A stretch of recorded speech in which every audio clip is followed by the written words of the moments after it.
Premier boss d'Acu20, Curinax. Donc trois choses à savoir sur Curinax. Donc on aura un main tank ainsi qu'un off tank. Donc le main tank se tiendra devant et le off tank se préparera à reprendre une fois que le main tank a 5 debuffs, à l'image de ce qui se fait sur le Raptor à Zul'Gurub, même si maintenant c'est un boss qui est passé relativement facilement, mais en tout cas c'est dans le même principe. Les CAC se positionneront derrière et sur les côtés, de manière plutôt écartée pour l'aptitude dont je vais parler maintenant. Donc ce sera la seconde aptitude du boss. Et les distances et les healers seront répartis autour du boss. Donc l'aptitude de Curinax, la seconde, celle qui est à éviter. Il y a un tas de sable qui va pop en dessous de vous durant le combat. Ce tas de sable est à éviter. Donc il suffira juste de décaler une fois que vous le voyez pop en dessous de vous. Premièrement, ça va vous bump et vous infliger des dégâts de chute. Mais le plus ennuyant, c'est les 20 secondes de silence que vous allez prendre derrière, surtout si vous êtes caster ou healer. Donc vous avez 2 secondes pour l'éviter, il faudra être assez réactif. Et en tout cas, je conseille, même si vous êtes occupé de cast, c'est vachement plus worse de l'éviter et de ne pas prendre les 20 secondes de debuff silence que l'inverse. Troisième aptitude de Curinax, c'est qu'il va Enrage. Et donc là, il faut garder un maximum de vos boosts DPS pour ce moment-là, pour que ça dure le moins longtemps possible, tout simplement. Il n'y a rien d'autre de spécifique sur ce boss. Deuxième boss d'Acu20, Général Rajax. Donc ce boss, vous allez devoir en fait débuter le combat en parlant à un PNJ qui se situera ici à l'entrée. Ce sont des PNJ alliés qui vont vous aider durant les vagues ainsi que durant le combat. Ce que je vous conseille tout d'abord, c'est d'attribuer des healers à ces PNJ. Étant donné que, évidemment, si ces PNJ prennent des dégâts et qu'ils ne sont pas soignés, ils vont finir par crever. À savoir que tenir les PNJ en vie va vous apporter des buffs sur le raid, va vous apporter également de la répute supplémentaire envers le cercle scénarien, ce qui en début de raid, ou en tout cas en début d'ouverture d'AQ n'est pas rien. Et en plus de ça, ils faciliteront le combat, étant donné que certains mobs peuvent, en tout cas durant une courte durée, tanker et offrir du DPS. Donc ce qui va se passer, c'est que vous allez avoir en fait par les vagues de mobs, un capitaine et différents ZAD qui seront avec. Ce que je vous conseille de faire, c'est de faire pull ces packs par un chasseur. Votre MT1 prendra constamment le capitaine et vous ferez gérer les autres par des off-tank ou par d'autres classes. A savoir que le contrôle sera important ici, tout ce qui est Nova Givre, silence, les chips, les slips, enfin tout ce que vous pouvez utiliser en tout cas et ce qui sera utilisable, faites-le. Je déconseillerais peut-être juste les fears, sauf si vous êtes vraiment loin, puisque si un fear prend une mauvaise direction, vous allez vous taper un deuxième groupe et là ça peut vite devenir catastrophique. Donc ce qu'on fera, c'est qu'on fera un focus sur le capitaine, on tombera le capitaine, ensuite on tombera les adds dans l'ordre que vous aurez établi de base, et ensuite vous pourrez régène, et on fera ça toujours comme ça. Mais donc je vous conseille vraiment d'anticiper avec le pull chasseur, vu que si le chasseur ne pull pas à temps, c'est les PNJ amicaux qui vont aller pull, et là ça pose un problème parce que c'est eux qui vont tank, et du coup ça peut être un problème une fois l'arrivée du boss. Donc quand vous aurez tué toutes les vagues, le général va venir sur vous automatiquement. Donc ce que je vous conseillerais en tout cas, c'est de gérer votre mana jusqu'à l'arrivée du dernier pack, puisque si vous êtes à la fin du dernier pack, vous allez commencer tout simplement le boss et ça vous mettra pas dans de bonnes conditions. Alors, le raid se placera une fois le boss arrivé, juste ici. Donc la plupart du raid. Je conseillerais le main tank ici. Voilà, dos au mur. Pour le raid, c'est pareil, vous serez dos au mur. Hormis les cacs qui vont devoir se placer de manière un peu de travers, parce que si vous vous placez derrière le mur, vous allez prendre, enfin juste derrière le boss, pardon, vous allez prendre le bump et être envoyé assez loin. Donc ce qu'il faut savoir sur ce boss, c'est qu'en fait, il va faire un grondement de tonnerre. Ce grondement de tonnerre va avoir pour effet de repousser tout le monde. C'est pour ça qu'on positionne le raid juste devant le mur, et pareil pour le tank. Et il va également réduire vos points de vie. La priorité sera de tenir le tank en vie, ainsi que les PNJ. Pour le raid, quand vous prenez cet AOE qui va réduire vos PV, vous claquez un bandage, ou voilà, mais vous essayez en tout cas de solliciter un minimum les healers. Et deuxième objectif, c'est que le main tank doit garder l'aggro. Euh, Ça va pas être facile parce que donc Andorov, qui est un des PNJ qui va vous aider, va piquer en fait l'aggro au tank. Et il va avoir beaucoup plus compliqué à survivre que le MT1. Donc le job du MT1, c'est vraiment de garder l'aggro un maximum, de reprendre l'aggro quand ce PNJ va lui reprendre tout simplement. Et il va aussi reset l'aggro de manière, de manière répétée. Donc conseil pour les healers, c'est de plutôt faire des castes de soins directs et non pas des soins sur la durée, puisque si vous avez une rénovation par exemple sur le MT1 et que l'aggro reset, bon bah vous allez être dans les premiers à reprendre et vous survivrez pas aux attaques de ce boss. Euh, et donc bah, pour les DPS, pour les rogues, faudra user du vanish lors du reset d'aggro. Pour les war DPS c'est un peu plus compliqué, mais en tout cas il faudra surveiller ça de près. Euh, à savoir aussi que c'est un boss qui va se passer très vite si vous avez un bon gros DPS derrière. Donc ce sera la difficulté de ce combat, c'est de gérer pour avoir un DPS assez costaud pour le tomber rapidement, mais aussi gérer votre aggro et pas faire n'importe quoi, puisque sinon ça peut très vite tourner au vinaigre avec les resets perpétuels d'aggro de ce boss. Si jamais, il y a aussi d'autres placements.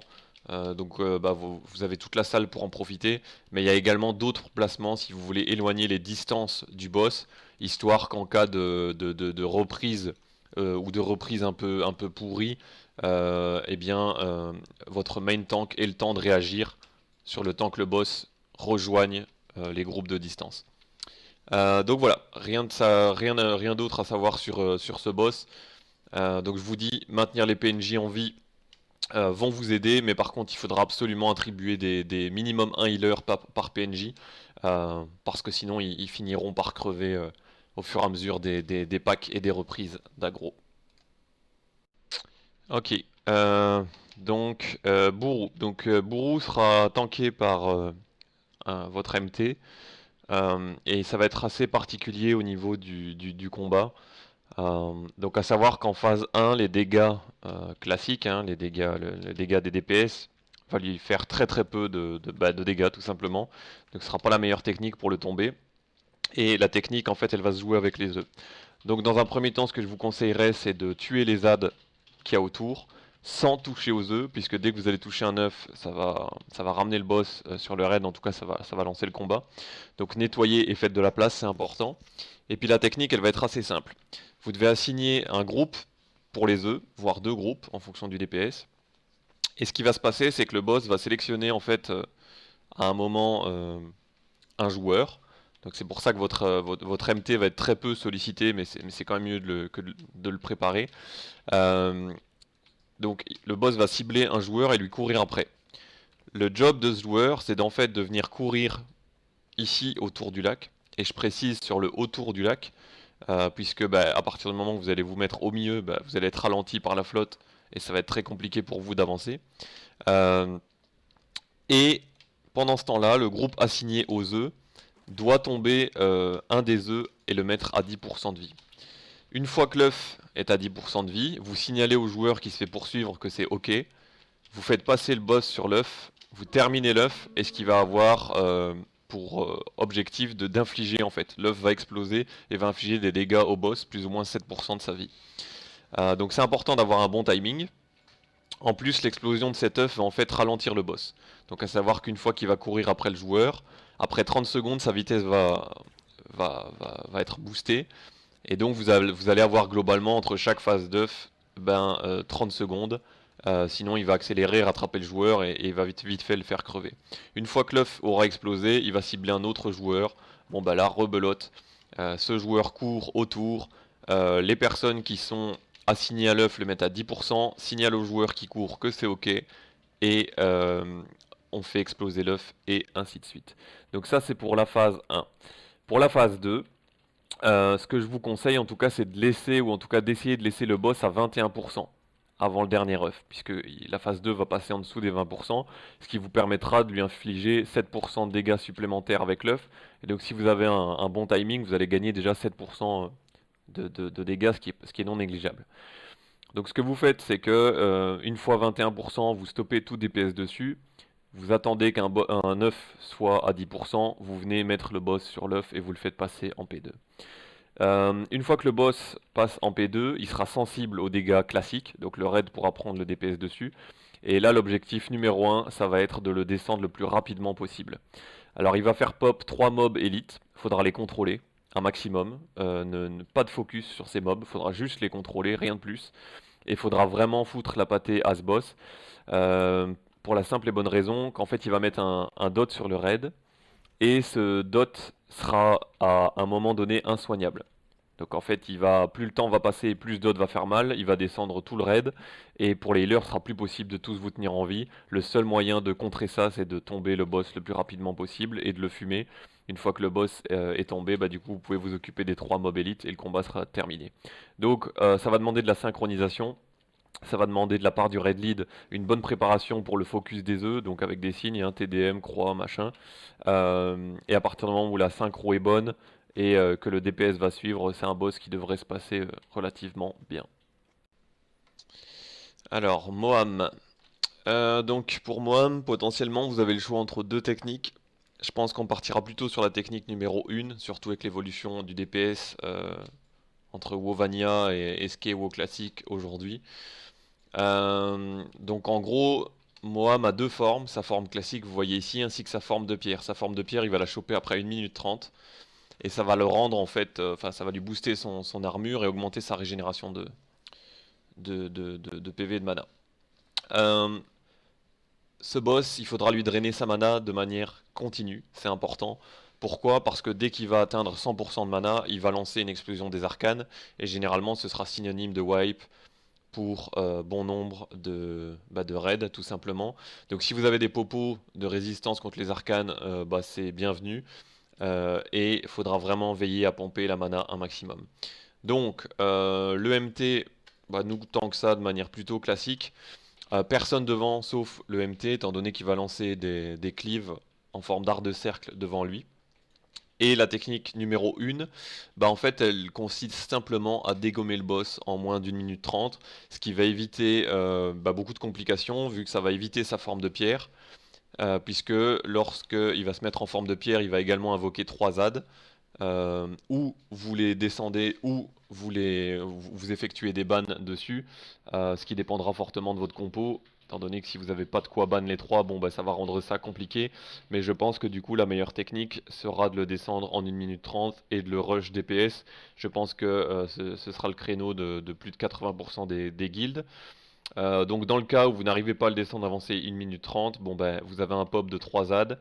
Ce que je vous conseille, c'est de gérer les ZAD en les bannissant et de continuer le combat. Donc à savoir que sa forme de pierre disparaîtra au bout d'un moment et il reviendra en forme normale.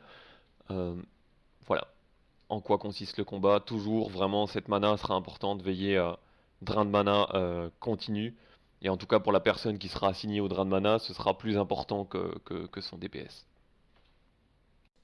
Alors, Ayamis, le chasseur, donc combat en deux phases. Donc la première phase jusque 70-70% phase d'envol, donc où là il y aura uniquement les DPS distance qui vont pouvoir lui faire du dégât. Bon, les DPS que vous pouvez taper à l'arc, au fusil, machin, mais ce sera très peu efficace.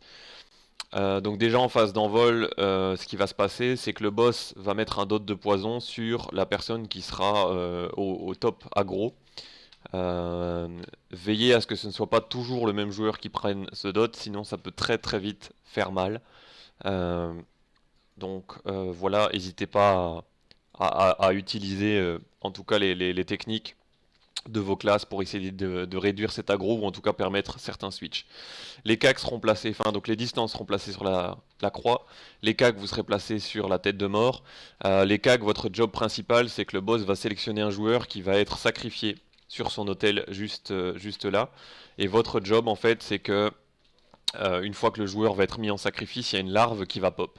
Si cette larve atteint le sacrifié, ça annoncera la mort premièrement du joueur, et en plus de ça, ça fera pop un mob élite.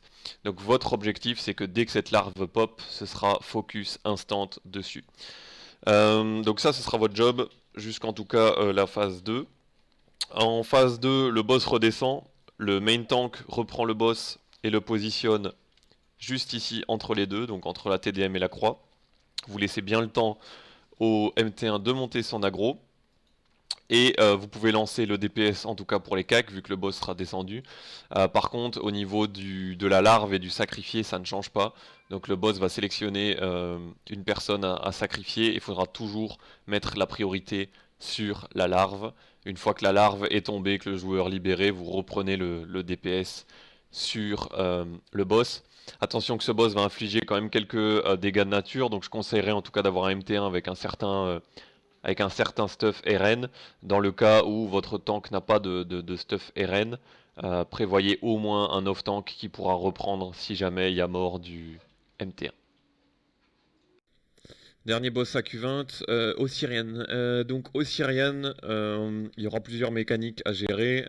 Déjà dans un premier temps, ce que je vous conseillerais, c'est d'attribuer un joueur au niveau des cristaux que vous allez voir ici.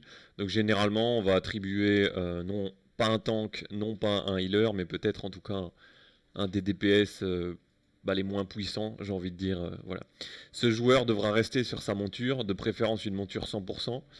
C'est en tout cas le mieux pour la move pool. Et ces cristaux vont nous servir durant le combat. Donc une fois que vous allez pool Osirian, il sera en fait en God mode, on appellera ça comme ça, et il va frapper super fort. La manière de contrôler ce God mode, c'est d'en fait activer un cristal. Donc le job de la personne qui sera sur sa monture sera de trouver les cristaux qui vont pop de manière aléatoire sur la map, de le signaler rapidement au raid pour que le raid connaisse la position du prochain cristal. Donc le boss descend, une fois qu'il arrive sur la TDM, vous activez le premier cristal et il va retomber en mode normal pendant 45 secondes. Vous laissez le MT monter son aggro correctement. On mettra idéalement 2 tanks et savoir aussi que ce boss n'est pas tauntable. Donc ça sert à rien de commencer à envoyer la purée comme des gros cochons dès le début, puisque une fois que l'aggro sera perdue, elle va devenir instable et très difficile à récupérer, et ce sera souvent synonyme de wipe du raid. Donc vous laissez votre tank monter votre aggro, pendant ce temps-là, vous vérifiez bien le cooldown. Donc une fois que vous avez cliqué sur le cristal, le boss sera en mode normal pour 45 secondes. Pendant ce temps-là, vous essayez de repérer le second cristal, et ainsi de suite. Quand il va repasser en mode normal, le boss va être aussi sensible à une école de magie bien particulière, à l'image de Chroma. Donc lors du premier cristal, vu qu'il faudra gérer votre DPS, peut-être pas, mais dès le deuxième cristal, il faudra trouver cette école de magie pour pouvoir lui mettre plus de dégâts, ce sera important. Autre aptitude du boss, c'est qu'il va faire pop des tornades, et ces tornades, elles vont bouger dans toute la salle. Elles font extrêmement mal, et donc ce sera à vous de gérer votre placement pour ne pas prendre ces tornades. Donc comme vous l'avez compris, il faudra gérer les cristaux toutes les 45 secondes, faire attention à l'aggro et gérer les tornades qui vont passer ici dans la salle. Si vous avez une bonne communication au niveau des cristaux et que le joueur est réactif pour les trouver rapidement et le communiquer au raid, voilà, c'est un boss qui ne devrait pas poser trop de soucis. Et donc on laissera toujours le MT2 en second à l'aggro, histoire que si on perd le MT1 lors d'un God mode qui a été mal maîtrisé, vous ayez au moins quelqu'un derrière qui puisse reprendre et qui ne soit pas un DPS.